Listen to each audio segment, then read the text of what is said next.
Marcy Bullock with part three of building relationships and workplace etiquette. You got the offer, now what? So you're starting in your new role, you're trying to up your score on the relationship quiz. Let's think about this notion of when after work activities are happening, making a point to go and be a part of it.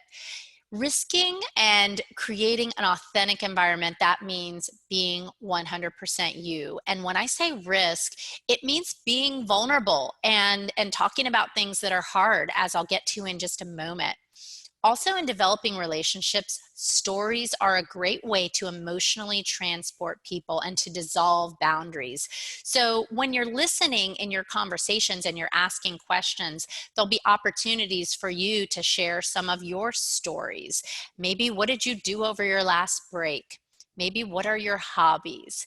Also, we can talk about our struggles and fears. Right now, when I'm recording this, it's during a global pandemic, and many people are struggling and we are fearful because it is life and death with a virus that is very scary. Let's be real about it.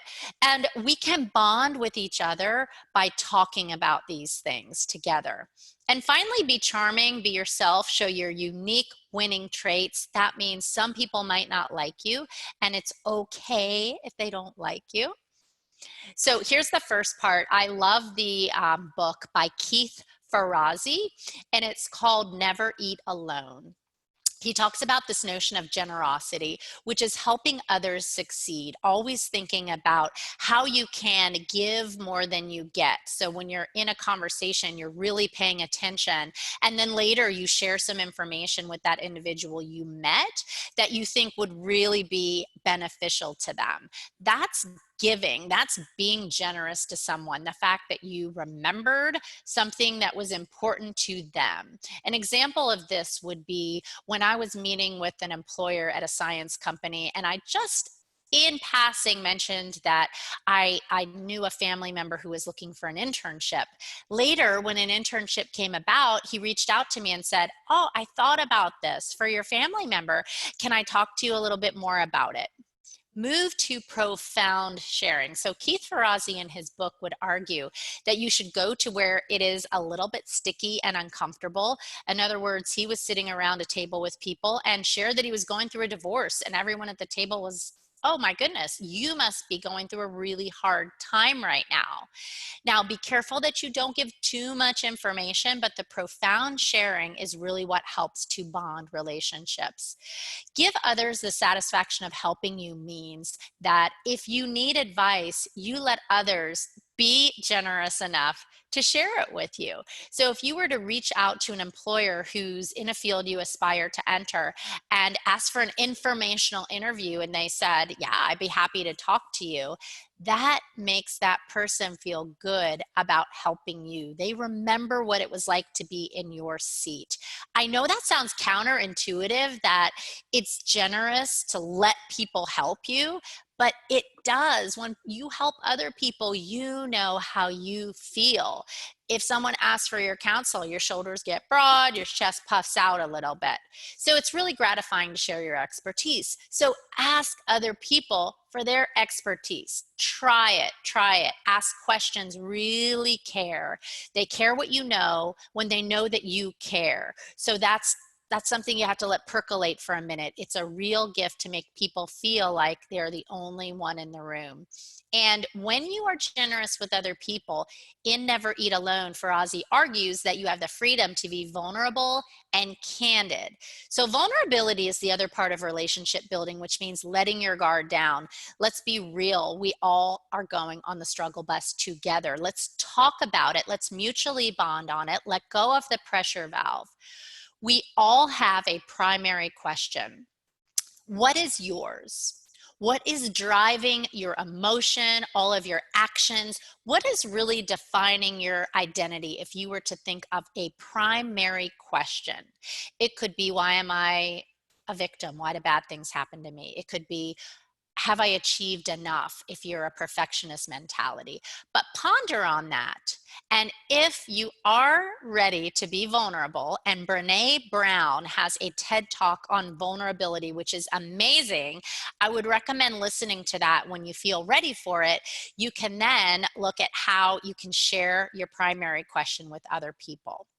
Now, to wrap up, other things other than relationship building in etiquette is understand the workplace culture. What's it like to be around here? Listen and watch.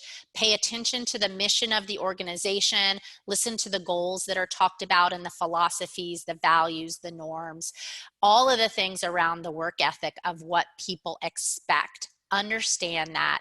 Understand the art of being new. You have to pay your dues, roll up your sleeves, do some stuff that's not super exciting and glamorous. But if you do that really well, you can make your mark and advance. Also, be an easy to manage employee. Make your boss's life wonderful. If you accept criticism and feedback and you thank them for their feedback, if you are flexible with unexpected, because we've had a lot of unexpected things happen in 2020, and you anticipate the needs and concerns of your supervisor. Always think about that, because your relationship with your boss is make that person look good. Understand how to communicate. Ask, what do you want me to do more of? What do you want me to do less of? Always make sure you're on the same page. And then seek out new knowledge and skills when you join your first company, your first nonprofit, whatever that entry level is. Raise your hand and volunteer for things that no one wants to do. Learn a new skill set. We all have opportunities to learn on LinkedIn Learning, and NC State pays for that whole module. So check it out. And always look for opportunities to lead, to collaborate. You will definitely be seen positively if you do that. Now, not everybody has to wear a dark suit to work, but again, if you're at a consulting firm, that might be part of the etiquette. If you are at a startup in the Silicon Valley, it very much could be a relaxed environment. So always thinking about your image online and in person, staying connected with social media and being conscientious about what you post. Join professional associations, being aware of events, and always being proactive with questions. Don't wait for lots of instructions, but try to seek out new work. So a few pictures here about what it looks like to be a professional. There's kind of the student look, and then transitioning to the professional look, some up-to-date fashions and things that are happening. Maybe wearing jeans is okay in your environment. Look around and check out and see what would be appropriate for you. And always be aware of your reputation.